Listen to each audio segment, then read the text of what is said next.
Have a pleasant day, everyone, especially to our teacher and to my all classmates. So for today's video, I will going to discuss to you guys my part in the report, which is the values education in schools. So let's start. My topic is all about the values education in schools. Senator Shahani's report was given in 1998. In Senator Shahani's report, it has as its vision to help develop to the Filipinos just like this vision and the core values. So let's read the vision. Filipinos who passionately love their country and whose values and competences enable them to realize their full potential and contribute meaningfully to building the nation. And the core values is makadiyos, makatao, makakalikasan, at makabansa. So this vision and these core values can be an uphill battle for the Philippine schools to realize the considering weaknesses. But what are those considering weaknesses of the Filipino character?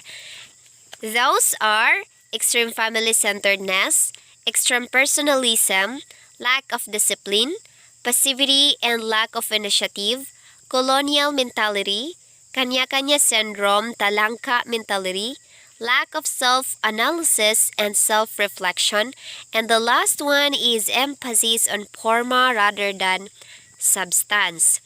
So finally, the values education is now edukasyon sa pagpapakatao. So in 1998 to 1990, the values education in the K-12 curriculum was introduced as a separate subject in the basic and curriculum under the values of education framework of Dr. Lourdes Quesombeng. But also the Department of Education too, the Culture and Sports Secretary that was also in 1988 to 1990. And in 1987, the values framework was conceptualized.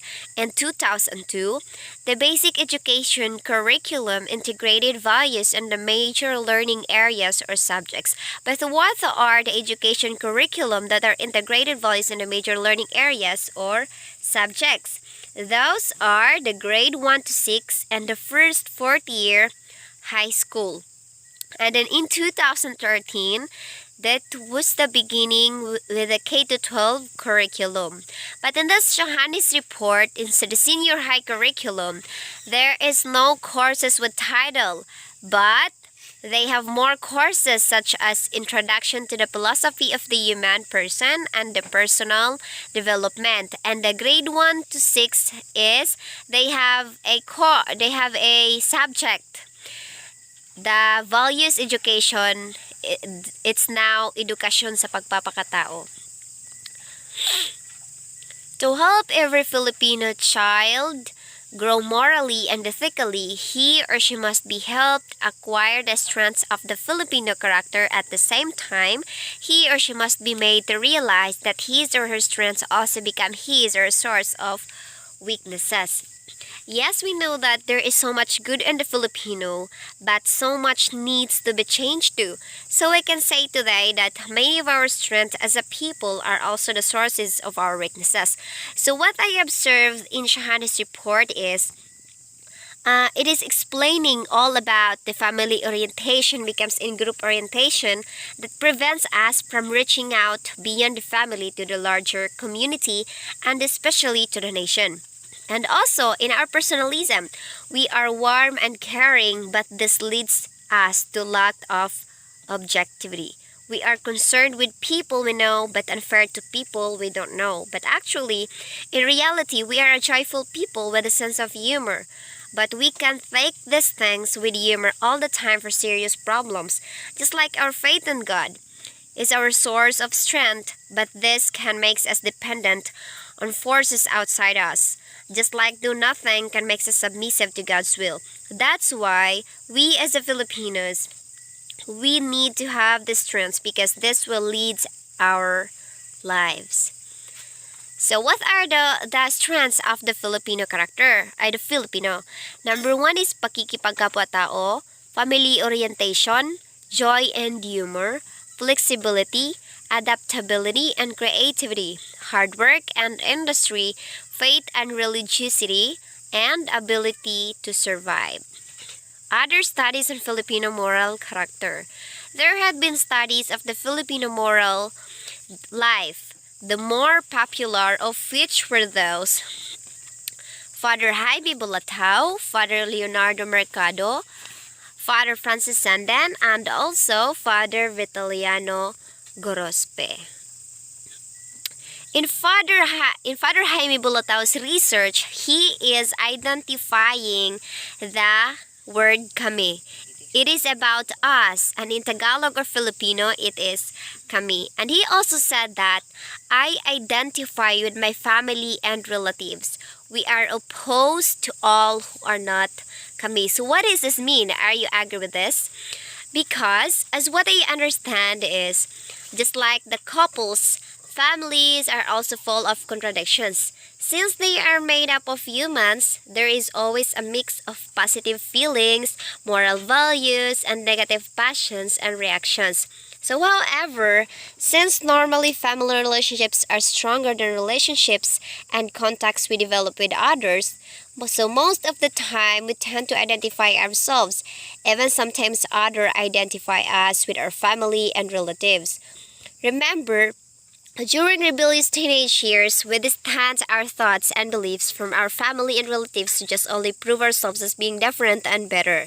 And after adolescence, and after developing a general knowledge about right and wrong, so based on our personal experience and knowledge and beliefs, we may choose to identify with our families and relatives. So although we may share several identity characteristics, but our mental development will guide us to make the right judgment to see that life and values are not us against them, and not everything that we do should be accepted by others. So that's what I understand with this saying from Jaime Bulatao. And Father Vitaliano Gorospe referred to the ways of thinking as a group-centeredness or group of thinking. It determines for the individual what is right and wrong. So one norm of morality is a group-centeredness or group of thinking because it is determining for the individual what is right and wrong. Just like the individual who has not attained yet of moral independence and maturity, they will gonna ask that, what will my family, relatives, friends think or gonna say? Like what will others say? It's determining Filipino moral, Filipino character, or personal behaviors. So that is the conscience from the outside. So for example, let's cite an example. Your parents is telling you, Iha, please entertain your boyfriend at home and do not go outside. So what will the neighbors say? Nakakahiya naman. Shame or hiya can make the parents and the girl conform to the social expectations of neighbors. That's why sometimes they are making chismes or gossips. Actually, our neighbors are very good for gossip, so that's why every time they can see something from their neighbors, they will make false talking and think differently. And he also said that the norm of morality should be internalized so that the mature individual should form his own moral conscience from the outside. Conscience from the inside. So, are you agree with this? Because as what I understand is, I agree with this. As what I understand is that the word norm refers to the rules and morality. And in general, it is customs, beliefs, or habits. So it can be said that moral norms are a guide to good behavior. Based on the customs, habits, and beliefs that guide the behavior of people about should be done in a given situation and what shouldn't be done, what is good and what is bad. So we know that the moral values are the standards of good and evil, which govern an individual's behavior and choices. Individuals' morals may derive from society and government, religion, or self. So when moral values derive from society and government, they may change as the laws and morals of the society change. But if they are based on a person's internalized understanding and values, then they rarely change. So conscience, when we say conscience, is the reflection of personal moral values which are based on obeying the moral law and guiding a person to behave this or that way in any situation. When we say moral conscience, the prominent always reminds us always to do good and avoid evil, guides us to make the right judgment about the good and evil in a specific situation, and makes us feel good or bad after the fact to the good or evil that we have done. The group of thinking cited by Father Gorospe is called Sakop mentality by others like Father Leonardo Mercado in 1997. So what is the Sakop means? It refers to the person's relatives, peers, classmates, townmates, office mates, and etc. So this is Sakop means. What about euphemism? A euphemism is a pleasant or neutral way to express something unpleasant. So what I understand is an euphemism is what you resort to when you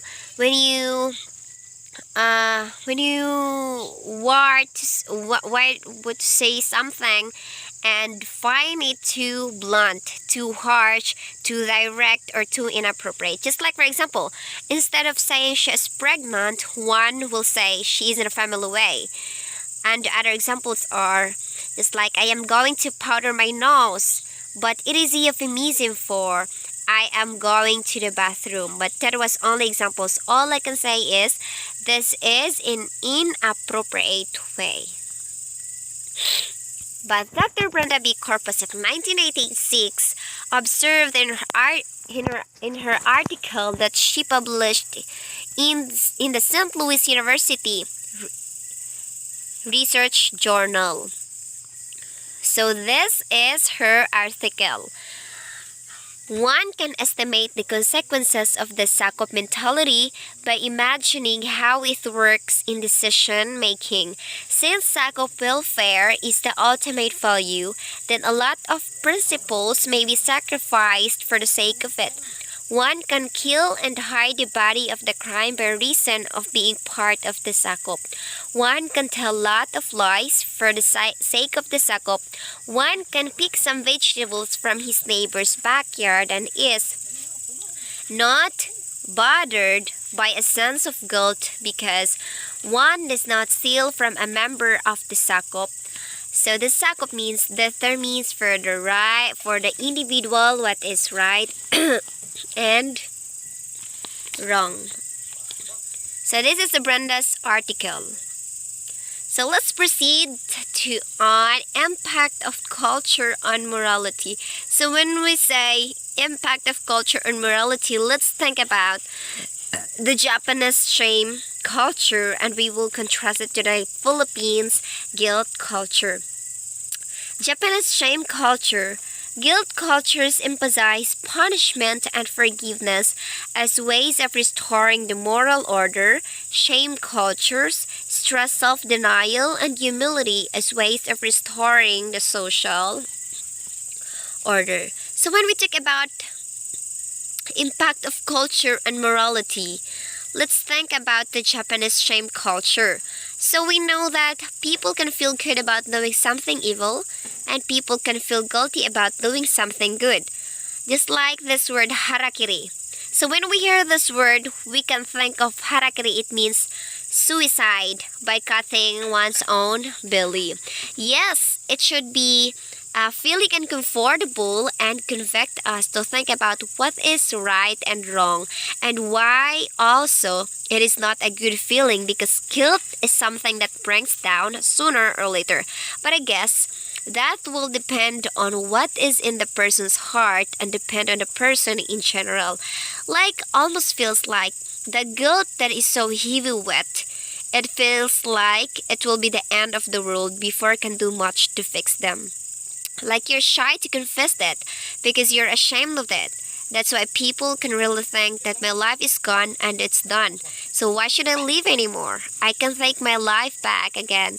Then they'll go suicide, they will do suicide, and it's because of their shame. So that's what I understand in Japanese shame culture. What about in the Philippines guilt culture? When a Filipino commits an immoral act, he will feel very guilty. But when he will going to tell his or her sin, then the life will become again normal. So that many Filipino can do sin and sin again. Yes, we can say that feeling sinner is to God. Feeling guilty is to both people and God. Actually, all sins we do are connected to people. But if we think we have sinned, then we only feel guilty to God and confess it to the fathers, especially Christians or Catholics. That's why feeling sinner is not the best option to be a good person. But as we know that we have all sinned and we all know what it feels like. But somebody is asking why we have to know what are the rights and wrong. It's because by determining it, it will lead our lives. This moral or values involving about loving others, helping others, respecting others with morality and honesty. And by this, it will gonna help us to build a high-minded person and to follow the path of righteousness. So that's all. And I hope you learned something, and thank you for watching and listening. Thank you.